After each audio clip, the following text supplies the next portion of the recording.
Coucou les amis, bienvenue dans cette nouvelle vidéo, la 4e concernant les questionnements par rapport à vos défunts et au monde céleste.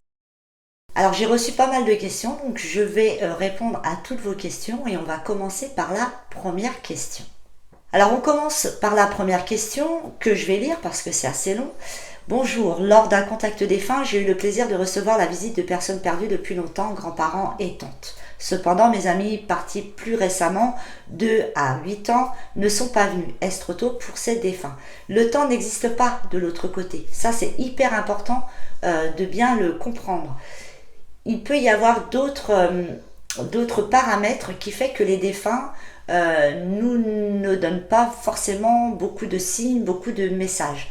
Tout dépend de ce qu'il était lui déjà sur Terre. Est-ce que c'était quelqu'un qui était plutôt introverti, timide, qui n'était pas du tout arriviste? Ça peut être ça, donc il n'ose pas, il reste comme ça de l'autre côté. On garde notre libre arbitre aussi de l'autre côté. Donc peut-être que voilà, il n'a pas trop envie, c'est pas son style, etc. Ça peut être aussi l'énergie du défunt, selon comment il est parti, comment il a évolué, etc. Donc il y a plusieurs paramètres. Mais par contre, le temps n'existe pas de l'autre côté. La deuxième question est, bonjour, est-ce que les défunts jeunes et enfants peuvent être avec des jeunes qu'ils n'ont pas connus? Bien sûr, parce que même certains qui sont partis, par exemple, d'un accident de voiture, ils vont accueillir, après avoir assez évolué, ils vont accueillir les enfants qui partent de la même mort en fait. Donc oui, ils peuvent rencontrer des enfants qu'ils n'ont pas forcément connus sur Terre.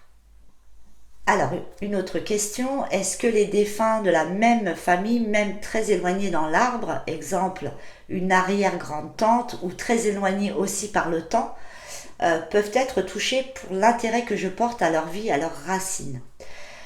Ou au contraire, est-ce que ma démarche ne leur plaise pas à l'idée que je remue certaines choses? Sachez que de l'autre côté, on ne voit pas les choses pareilles que sur Terre. Il y a des choses qui peuvent être dérangées sur Terre et qui ne dérangent pas forcément de l'autre côté.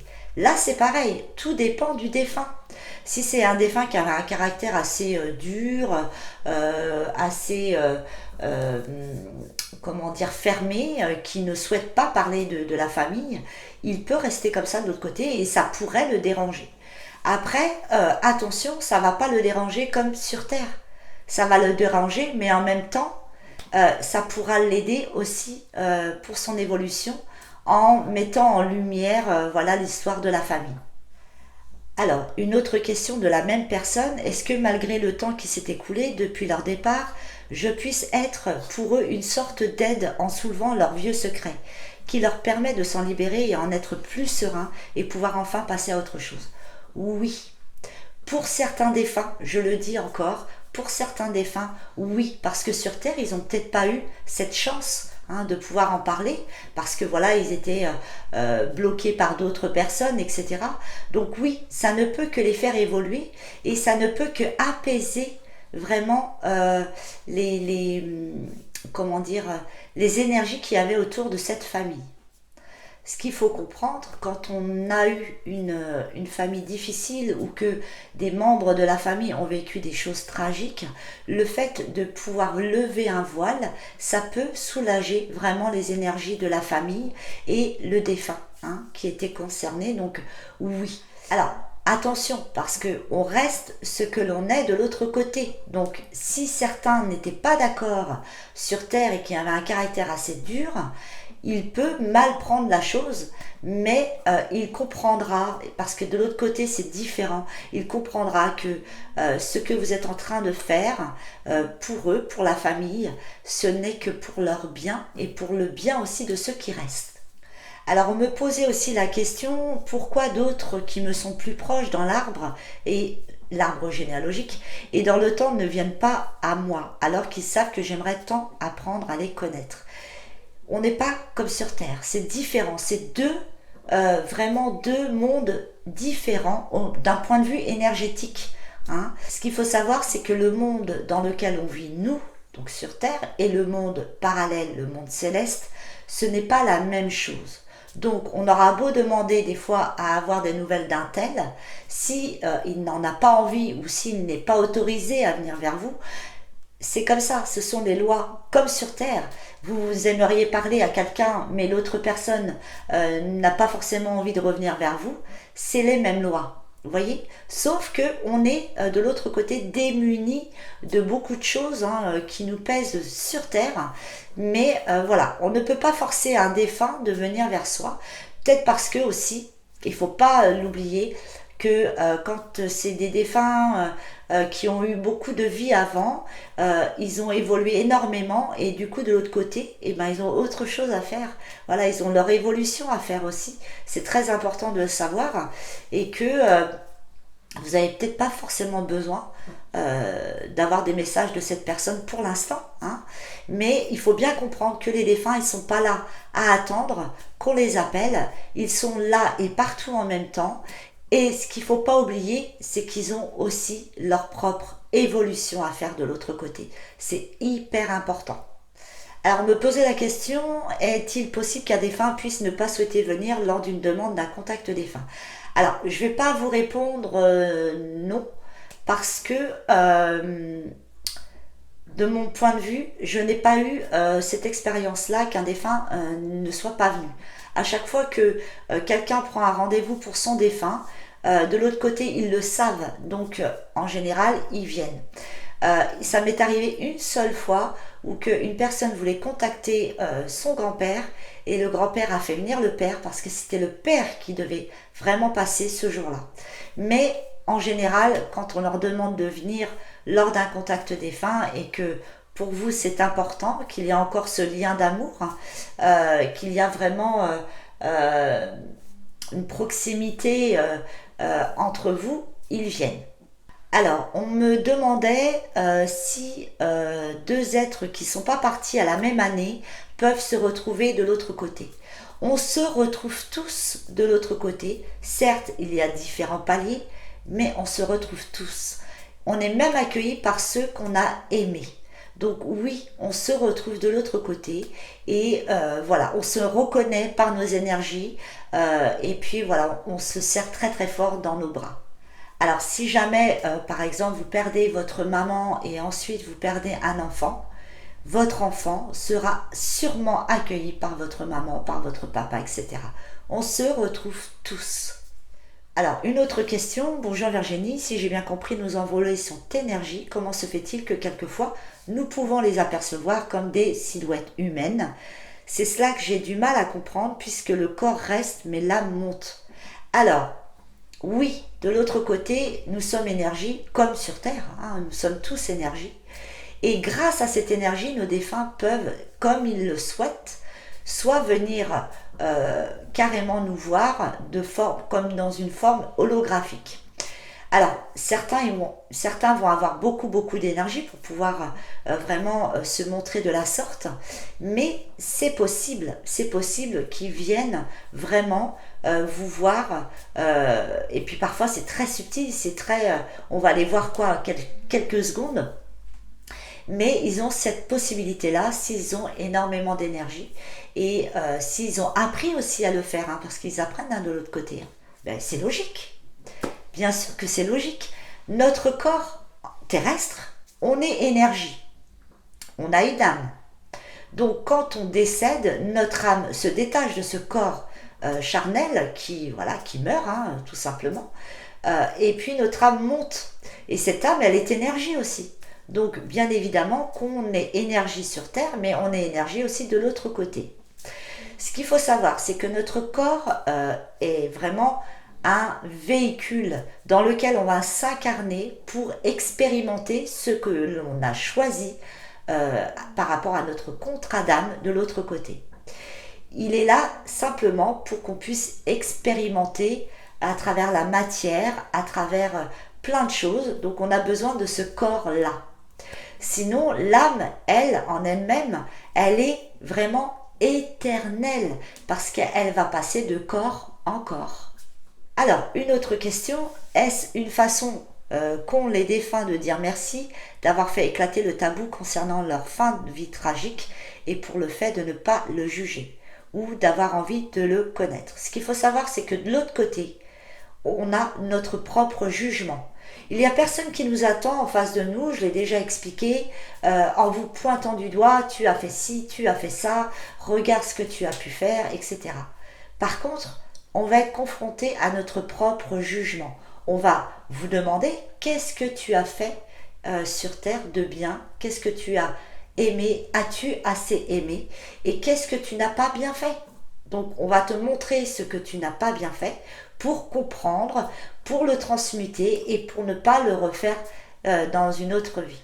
Une autre question, bonsoir Virginie, est-ce que nos défunts peuvent influencer ceux qui restent sur Terre? Oui et non. Pourquoi? Parce que de l'autre côté, ce qu'il faut savoir, c'est que nos défunts nous accompagnent. C'est plus des accompagnateurs, des défunts accompagnateurs. Ils ne sont pas là pour gérer notre vie, ils ont déjà eu la leur, donc voilà, ils ne sont pas là pour ça. Ils ne sont pas là non plus pour juger, mais parfois ils vont dire, bon bah tiens, là, elle a du mal à arriver à faire quelque chose, on va lui donner un petit coup de pouce. Mais ça s'arrête là, hein. Ils ne vont pas influencer forcément vos choix, c'est plutôt votre guide qui va vous accompagner vers des synchronicités, des signes, vers votre choix, vers lequel vous serez attendu. Alors, une autre question, est-ce qu'un défunt peut rappeler auprès de lui un enfant, un membre de la famille? Alors oui, parce que de l'autre côté, ils voient quand il y a un départ imminent, donc ils sont là vraiment pour les accueillir, pour les aider à franchir le pont entre ce monde terrestre et ce monde céleste. Alors, une autre question, bonsoir Virginie, pensez-vous qu'on a une date d'arrivée ici-bas sur Terre et une date de départ de l'autre côté du voile? Oui, on choisit le jour qu'on souhaite s'incarner, du pourquoi les nombres, les chiffres sont importants sur Terre. Donc on choisit notre arrivée, on choisit notre famille, on choisit dans quelle famille d'âmes nous souhaitons nous incarner pour expérimenter beaucoup de choses. Et bien évidemment, on a une date de retour. Et heureusement, hein, que quand on s'incarne, quand on arrive sur Terre, on oublie cette fameuse date. Alors cette dame m'a aussi posé une autre question qui est assez intéressante. Quand on souffre trop et qu'il n'y a plus d'espoir, comme un cancer, et qu'une sédation est faite, est-ce considéré comme une sorte de suicide? Pour moi, je dirais non. Alors c'est divergent hein, d'un médium à un autre, mais pour moi, non. Alors, une petite parenthèse, je vois beaucoup de choses sur les réseaux sociaux par rapport aux suicidés, par laquelle qui vont pas dans la lumière, qui sont en souffrance, qui sont entre deux, etc. et qui vont devoir stop, arrêtez avec ça. Moi, ça fait des années que je suis en contact avec les défunts et j'ai eu beaucoup de personnes suicidées. Ils vont très bien. Ils vont très bien, ils vont rejoindre ceux qu'ils ont aimés, ceux qui font partie de la famille, de l'entourage. Ils vont très bien. Ils ne restent pas entre deux plans, etc. C'est vraiment complètement stupide. Et dire que les suicidés, on ne peut pas les contacter, c'est totalement faux. Et je dirais même que parfois, ils ont beaucoup plus d'énergie qu'un départ lambda. Pour revenir à la question, partir d'une manière assistée, c'est-à-dire comme l'euthanasie, etc., pour moi, ce n'est pas un suicide. Pour moi, c'est vraiment abréger les souffrances du corps et de l'âme. Et je pense que de l'autre côté, et j'en suis même certaine, que c'est totalement compris. Parce que la personne va aller au bout du bout. Et à quoi ça sert de rester dans une souffrance totale alors qu'on peut aider la personne à aller de l'autre côté plus sereinement. On me posait aussi la question de savoir, et j'y avais déjà répondu, est-ce que nos défunts, quand ils sont de notre côté, voient ce que l'on fait, ressentent ce que l'on fait aussi, est-ce qu'ils entendent nos pensées, etc. Oui. De l'autre côté, ils ont cette capacité, comme s'ils étaient à 360 degrés, qui pouvaient nous regarder à travers la fenêtre. Et c'est exactement ça. Ils voient tout. Ils vous entendent, ils peuvent vous toucher, ils peuvent vous voir, ils peuvent vous ressentir, etc., etc. Les défunts ont beaucoup plus de capacités que nous. Parce que nous, en tant qu'humains, on est conditionnés, on se limite par rapport à notre conditionnement, alors qu'on a beaucoup de pouvoir d'intention, de ressenti, etc. Et pour ceux qui sont dans la spiritualité, qui rentrent dans la spiritualité, apprennent justement à travailler là-dessus et se rendent compte qu'ils ont une petite connexion subtile, voire un petit peu plus agrandie avec le monde céleste. Mais c'est vrai que de l'autre côté, voilà, ils ont les pleins pouvoirs. Alors, on me posait aussi la question, je me demande si les défunts d'une même famille se sont retrouvés et sont heureux de nous voir ici-bas. Bien sûr que oui, on se retrouve tous de l'autre côté.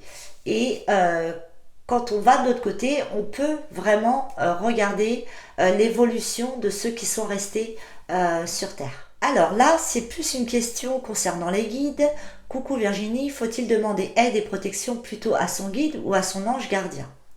Alors, le guide, c'est une entité qui est là avant votre incarnation, qui sera là pendant toute votre incarnation, tout le long de votre vie, et il sera là quand vous serez, vous retournerez de l'autre côté.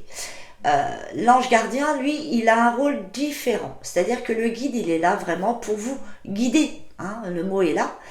Par contre, l'ange gardien, lui, il va être là plus pour vous éviter des dangers, des choses comme ça. Donc il pourrait, comme le guide, hein, vous mettre des synchronicités, des choses qui n'étaient pas prévues sur votre chemin pour vous éviter le pire.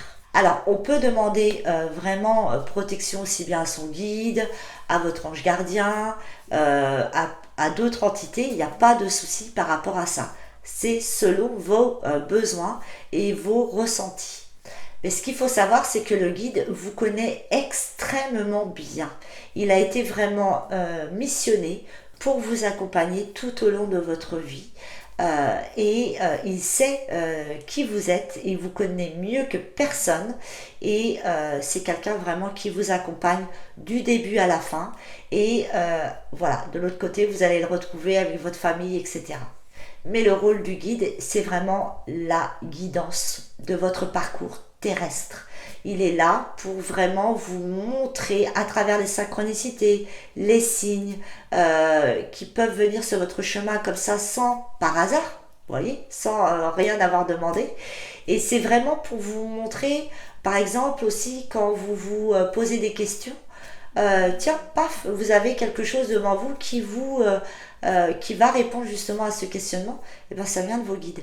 Donc n'hésitez pas à faire appel à vos guides parce que eux, ils sont vraiment bien, comment dire, c'est les mieux placés pour vous aider tout au long de votre cheminement sur Terre.